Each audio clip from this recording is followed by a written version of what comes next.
የተወደዳችሁ ተመልካቾቻችን በማሮት ሆቴል የተዘጋጀ አንድ ትልቅ መሰናዶ ላይ ልንታደም ደግሞ እናንተንም ልናሳድም እዚህ ማሮት ሆቴል ላይ ተገኝተናል። ቢቆጠር በእድሜው ልክ የሚሆኑ መጽሐፍቶችን ጽፏል ይባልለታል። ደግሞ መጽሐፎቹ በጣም ጥልቅ በጣም ሀሳብ አዋቂ ከዛ ባለፈ ደግሞ ብዙዎችን ያመራምራሉ፣ ያጠያይቃሉ፣ ቅኔ ናቸው የሚባሉ ናቸው። ወደ 50 የሚጠጉ መጽሐፍቶችን በእጆቹ ከትቦ ለተመልካቹ ለአድማጮቹ ማወቅን ለሚፈልጉ በሙሉ እንካችሁ ብሎ አበርክቷል። ጸሐፊ ደራሲ ደግሞም ፈላስፋ የሆነውን መሐመድ አሊ ዩሱፍ ወይም ደግሞ ብርሃን አዲስ በዛሬው ዕለት ለሰራቸው ላበረከተው ሊመሰገን ሊወደስ ይገባል በሚል ወዳጆቹ፣ ጓደኞቹ እንዲሁም ደግሞ አድናቂዎቹ በማሪዮት ሆቴል ተገኝተው የምስጋናና የማበረታቻ ፕሮግራም ይኖራል ማለት ነው። ደግሞ ወደ ውስጥ ገብተን ሁነቱ ምን ይመስላል የሚለውን ለእናንተ እናስቃኛችኋለን። አብራችን ቆዩ።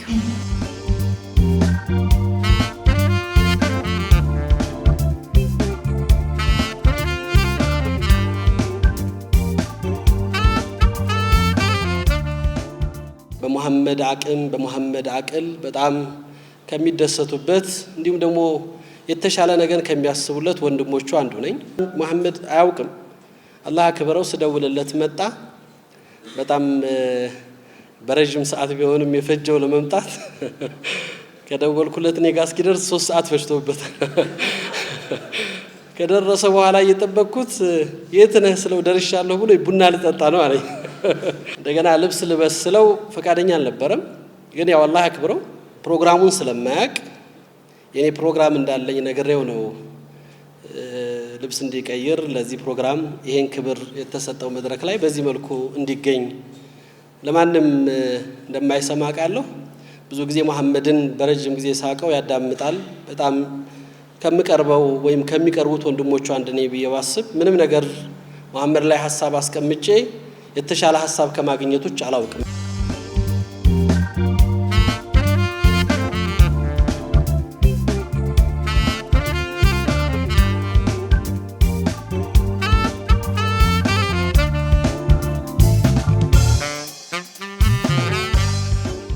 የቀን ሰው አይደለም። ቀን ላይ የሚከናወኑ ነገሮችን የሚያውቅ ወንድም አይደለም። ትግሉም ሩጫውም ከመጽሐፍት ስር ነው። ይህን ወንድም በደንብ እናውቀዋለን በአካል። በዚህ ሂደት ውስጥ እውቀትን በማሳደድ ሂደት ውስጥ ማህበራዊ እሴቱ ብዙም አክቲቭ አይደለም። ስለዚህ ያለበትን ሁኔታ እናውቃለን። ቀን ላይ የሚኖር ማህበረሰብ ደግሞ ቀንን የማያውቀውን ወንድም በተሳሳተ መንገድ ተረጎመው። እዚህ መካከል ላይ ምንድነው ማድረግ ያለብን ብለን ተነሳን። ይሄን ወንድም ማመስገን አለብን። ምን ያስባል የሚል ሐሳብ ወሰድን። መጽሐፍቶቹ ደርዝ ይዘውለት በመሰል ነገሮች ሁኔታ ውስጥ ላይ ለማህበረሰብ ማበርከት ይፈልጋል። በተናጠል መግዛት ለማይችለው ሰው ሰብሰብ ብሎ እንዲገዛም እንዲያነብም ለቤተ መጽሐፍቶችም እንዲውልም ፍላጎት እንዳለው ሰማን። ስለዚህ ይሄን ፍላጎቱን ፕሮግራም ላይ ዛሬ እስኪመጣ ድረስ ይሄን አያውቅ፣ ምንም ነገር አያውቅ። በዚህ መካከል ላይ ምን ማድረግ አለን ስንል ማድረግ ከምንችለው ነገር ውስጥ ይሄን እንሞክር ብለን ሞከርን። እዚህ ደግሞ ሲገባ ስክሪን ሲያይ የነበረው ስሜቱ ንዝረቱ በጣም ደስ ይል ነበር። በቃ እሱን ነው እኛ የፈለግነው። በሀገራችን በርካታ ስራ እየሰሩ ምንም ሳናይላቸው ያለፉ በርካታ ደራሲያን አሉ። እነዚህ ደራሲያን የሆነ ቦታ ላይ መሰበር መቻል አለበት። የሆነ ቦታ ላይ የሆነ ነገር መጀመር መቻል አለበት። ይሄ ልጅነቱን የሰጠው ለመጻፍ ነው። ወረቀት እያነሳ አካባቢው ላይ ያሉትን ነገሮች እያነሳ ነው ማንበብ የጀመረው። ከዚያ በኋላ ምንድነው የሚያስበው? ዞር ብሎ ማህበረሰቡን ሲያይ በብዛት እየተነበበ አይደለም። ለዚህ ማህበረሰብ መጻፍ አለብኝ ብሎ ተነሳ። መጀመሪያ ፍልስፍና መንገር አለብኝ የሚል ሐሳብ ይዞ አልሄደለትም። ሃይማኖታዊ ጉዳዮችን ማንሳት ጀመረ። ቀደም ሲል ስናነሳው ነበር። መስጊድ ገብቶ የሼኾቹን ሐሳብ ሲያዳምጥ ቆይቶ ቤተክርስቲያን ሄዶ የቀሳውስትን ሐሳብ ሲያዳምጥ የነበረ ሰው ነው። ምንድነው የሚፈልገው? እሱ ተርቧል። ማህበረሰቤ እንዲያውቅልኝ እፈልጋለሁ፣ እውቀት እንዲኖር የራሱ የሆነ ማንነቱን እንዲያዳብር እፈልጋለሁ እያለ ደጋግሞ ያስባል። ይህንን ሰው ማመስገን መቻል አለብን። መሐመድ በጣም በበርካታ መጽሐፍቶች ኦልሞስት ከልጅነቱ እስካሁን ድረስ ማለት ነው የሰራ ልጅ ነው። ግን አለመታደል ሆኖ የሚገባውን ያክል ያላገኘ መኖር ራሱ የከበደው ጸሐፊ ስትሆኝ በጣም ትልቁ ቻሌንጅ እሱ ነው። ስለዚህ መሐመድ የዚህ ገፈት ቀማሽ ነው የሆነው። ዛሬ ግን የልጁን የእውቀት ስፋት የሚረዱ ሰዎች ተሰብስበው አይ ይሄ ልጅ እናመሰግነው ይገባል፣ ይህ አይደለም የሚገባው፣ ከዚህ በላይ ነው የሚገባው፣ በአኗኗርም በሁሉም ነገር ላይ የተሻለ የስነ ልቦናም የሞራልም የማቴሪያል ጥገና ያስፈልገዋል ይሄ ልጅ ተብሎ ፕሮግራም ተዘጋጅቷል።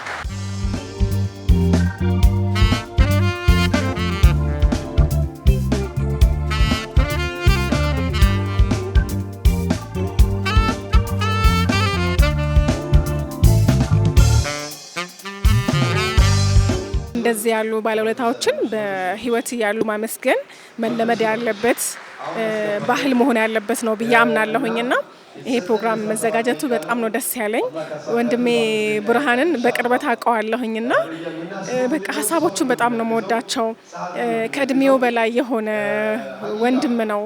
አንዳንድ ጊዜ ይሄ የምትቀኝበት እውቀት የምትቀኝበት ስብዕና ከራስ አልፎ ደግሞ ማህበረሰብን ለመለወጥ የሚተጋም ጭምር ነውና መጽሐፎቹ ሁልጊዜም የሚያሳብቁት ሀሳቦቻቸውን የሚያጠነጥኑት እንደዚህ ያሉ ነገሮች ላይ ነውና እንደ ሰው ሰውነትን አስቀድሞ የሰራቸው ብዙ ሀሳቦች አሉትና እድሜውና የሆነ ሰዓት እንደውም እድሜውና መጽሐፍ ብዛት እኩል ሆኖ ነበረ።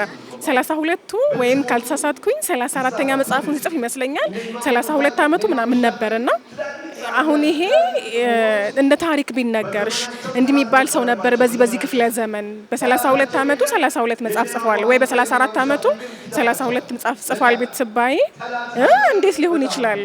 በየአመቱ አንዳንድ መጽሐፍ በጣም ከባድ ስለሚሆንና እኛ በአመት አንድ መጽሐፍ እናነባለን ወይ ስትይ የሱን ደግሞ ውጤታማነት ጉብዝና ጀግንነቱን ታደንቂያለሽና በጣም የሚገርም ወንድም ነው። መሐመድ ቡርሃን አዲስ እንደዚህ አይነት ፕሮግራም መደረግ ካለበት ዘግይቷል ብዬ ነው የማስበው። እኛ ሀገር በጣም ሀሳብ ረክሷል። እኛም በዚህ ፕሮግራም ላይ ደግሞ ተገኝተን ማድረግ የሚገባን አስተዋጽኦ ስላደረግም ደስተኛ ነኝ። እኔ መሐመድ ዛሬ ነው የሰማው አልሰማም ሁላ የጻፋቸው መጽሐፎች ጥራዞቹን በሁለት ጥራዝ አድርገን ለማሳተም ሞክረናል። ነገ ከነገ ወዲያ ይሳካሉ ብለን የምናስባቸው የከተማ መስተዳደሩ ጋር ኮንታክት አድርገን መሐመድ እንዲመሰገንም ጭምር እንደ መንግስትም እንደ ሀገር መመስገን ያለበት ሰው ስለሆነ ትውልድን እያነጹ ያሉ ሰዎች ጸሐፊዎች ሊበረታቱ ይገባል፣ ሊሸለሙ ይገባል።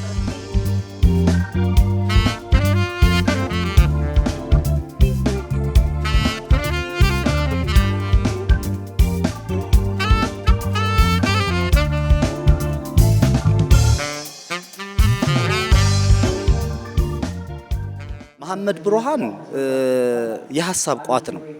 በምንም ጉዳይ ላይ ርዕስ ሰተሽው ከሆነ ጉዳይ ተነስቶ ሰፊ ማብራሪያ መስጠት የሚችል ጥልቅ ወንድም ነው። እሱን ለመረዳት አይምሮሽ መስራት መቻል አለበት። እኔ አሁን ማሰብ የሚችል ሰው መሐመድ ቡርሃንን መረዳት ይችላል።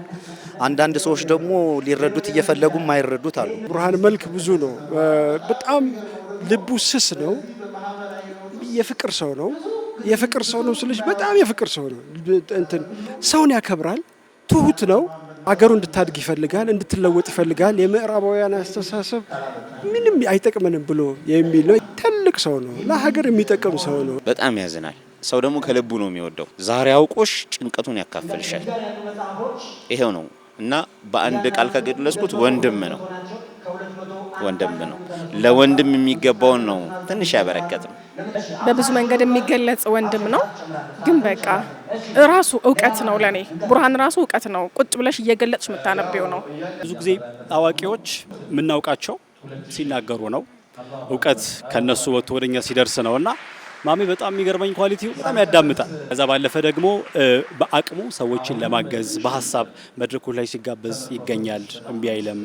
ያለውን እውቀት ለመስጠት ያለውን ኤክስፔሪየንስ ሼር ለማድረግ የማይታክት በጣም ጠንካራ፣ በጣም መወደው እኔ በግሌ በጣም ማከብረው ታላቅ ወንድሜ ነው። በጣም አንባቢ፣ ባነበበው ነገር ላይ በጣም መሰረት ያለው እውቀት ለመያዝ የሚሞክር ከዛ ደግሞ ያንን ደግሞ ወደ ሀገራችን አምጥቶ ወደ ሕዝባችን አምጥቶ የሚብሰለሰል የተብሰለሰለውን ደግሞ መጥቶ የሚሞግት ሀሳብ የሚሰጥ አቅጣጫ የሚሰጥ ብርሃን የሚያሳይ አይነት ሰው ነው።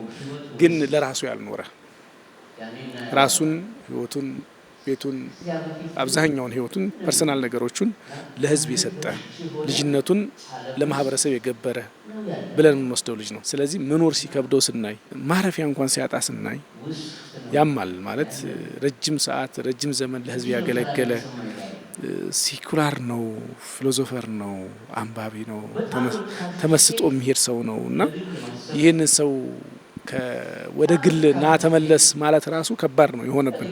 የሰው ልጅ ግለሰብ ነኝ ነጠላ ነኝ ብሎ ሲያስብ አእምሮውን ይጠቀማል እንደማለት ነው። ስለዚህ አእምሮአችንን እንጠቀም፣ ማሰብ እንቻል፣ ማሰብ እንጀምር ብለን ስንል ግለሰብነትን ራስነትን ከመስራትና ከመገንባት አንጻር እኔ ማን ነኝ ብሎ የሚጠይቅ ሰው እኔነታውን የሚያገኘው በማሰብ ክሂሉ ነው። ልክ ሬኔ ዴካርት አይ ቲንክ ዜርፎር አይ አም ብሎ የተናገረውን እናስታውሳለን። ወዳጆችህ፣ ጓደኞችህ፣ ደግሞ አድናቂዎችህ፣ በሙያ በጣም የሚያከብሩ ወዳጆችህ ተሰብስበው እንደዚህ ባለ መልኩ እናከብርሃለን፣ እንወዳለን፣ ደግሞ የሚገባ ቦታ ይሄ ነው፣ ከዚህም በላይ እንጠብቃለን ብለዋል። እንዴት ነው ስሜቱ? በዚህ መልኩ አታውቅም ነበረ ከመጀመሪያውም እና ምን ተሰማ? በቃ ሀገር ማለት ይሄ ነው። በነገርሽ ላይ ማለት ሀገር ማለት ለሌሎች መኖር ማለት በጣም ሰላም ነው የተሰማኝ። በጣም ነው ደስ የሚለው ማለት አዋላ ቀሚስ ቢግ ሰርፕራይዝ ግን በቃ አለኝታነት የሚባለው ነገር የሰውነት መገለጫ አይደል? እሱን ነው ያየሁትና በጣም ነው ደስ ያለኝ። በጣም በደስታ የሚለው ቃል ደስታ ሳይሆን ሰላም፣ ጥሩ ሰላም ይሰማሻል። በቃ ይሄ ነው ሀገር ማለት። ሌላ ምን አለ?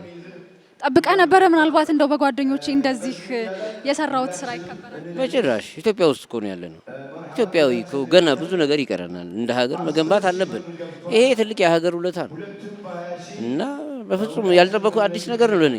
እኔ ሞቼም አልጠበቀውም ይሄን እንኳን በይው።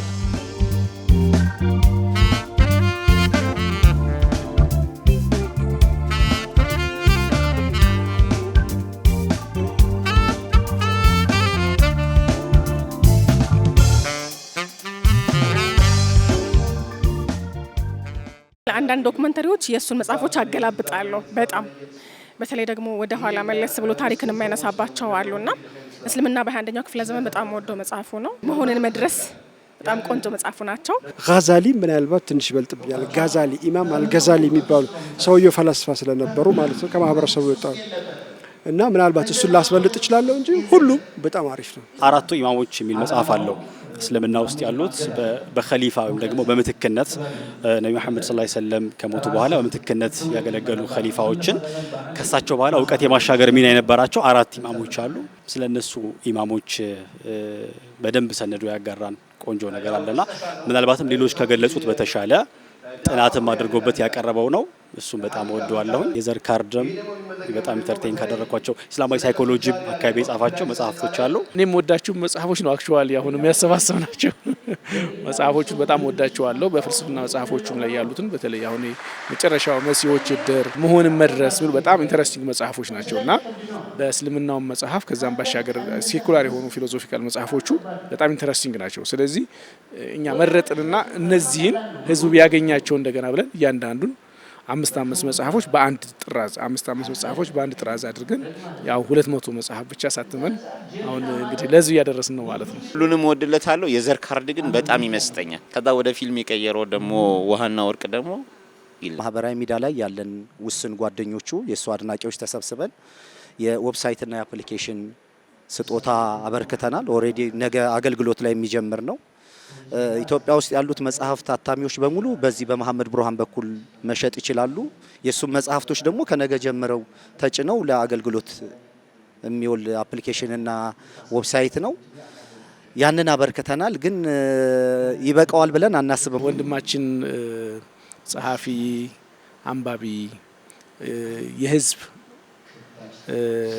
የሀሳብ አብዮተኛ ብለን የምንወስደው መሐመድ አሊ ቡርሃን የኢትዮጵያ ህዝብ በተለይም ስራዎቹን የምናቅ ሰዎች ትጋቱን፣ ልፋቱን፣ ድካሙን የምናቅ ሰዎች አለንልህ፣ አይዞህ፣ በርታ፣ ይህ ህዝብ ብዙ ይጠብቃል ካንተ፣ አንተም ደግሞ ህዝቡ ያግዝህን ያክል በዛ ደረጃ ለመገኘት የሚገባውን ለመስጠት ሞክር፣ እኛም ደግሞ ከጎንህ ነን እንለዋለን። ምናልባት እንደዚህ ባለ መልኩ መከበሩ እንደዚህ ባለ መልኩ ደግሞ ይገባሃል ብለው ማመስገናቸው ምናልባት ከዚህ በኋላ ለምትሰራቸው ስራዎች ስንቅ ይሆኑኛል ብለህ ታስባለህ? ምዕራፌን ነው ያሳየኝ። እንዲህ በጣም ክብር ተሰምቶኛል። በተለይ ደግሞ እንደው ማስበው ሀሳብ ልክ እንደዚህ አይነት አሁን ለኔ አይደለም እንደዚህ ነው መሆን ያለብን። ማለት መሆን ያለብን በቃ ሌሎቻችን እኔም ራሴ ለሌላው ይሄን ነው መሆን ያለብኝ። ስለዚህ እንደዚህ የምጠብቀው ማለት መሆን እንዳለበት የምጠብቀው ነገር ነው። ይሆናል ብዬ አላሰብኩም። እንዲሆን የምጠብቀው ማለት ለኔ እንደዚህ በተደረገው አይደለም። ጀነራሊ ሀገር ማለት ያለ እንደዚህ አይነት ነገሮች ቢኖሩ ብዬ ዝም ብዬ እመኝ ነበረ። ይሄ ሞራል አይደለም የሰጠኝ፣ ሰላም ሰጠኝ። ከዚህ በኋላ ምን ላልሰራም እችላለሁ፣ ልቆምም እችላለሁ። ግን የተደረገው ድርጊት ማለት ሰው መሆን ማለት ነው እንጂ ያደረጉት ነገር ሞራል ሰጥቶኝ አነሳስቶኝ የምለው ነገር አይደለም። ግዴታዬ ነው፣ ኃላፊነቴ ነው። ግን ክብር ሰጡኝ ማለት ክብር እንድሰጥ አሁን እንድሰራ አይደለም፣ ለሌሎችም ክብር የበለጠ እንድሰጥ አስተማሩኝ። ስለዚህ ይሄ ያደረጉት ነገር ትምህርት ነው የሰጠ። ሰው እንደ ቡድን ይታይ ዘንድ የቡድን ተፈጥሮ አለው። ብቻውን ለመኖር የማይችልባቸው በርካታ መገለጫዎች አሉት። በታሪክ ፍሮም ታይም ኢሚሞሪያል ከምንለው ከቅድመ ታሪክ ዘመን ጀምሮ ያለውን የሰው ልጅ እድገተ ለውጥ ስናይ ቡድናዊ ሆኖ ነው የምናገኘው። ብርሃንዬ ዛሬ ይሄ ፕሮግራም ላንተ መዘጋጀቱ በጣም ደስ ብሎኛል። ይገባሃልም።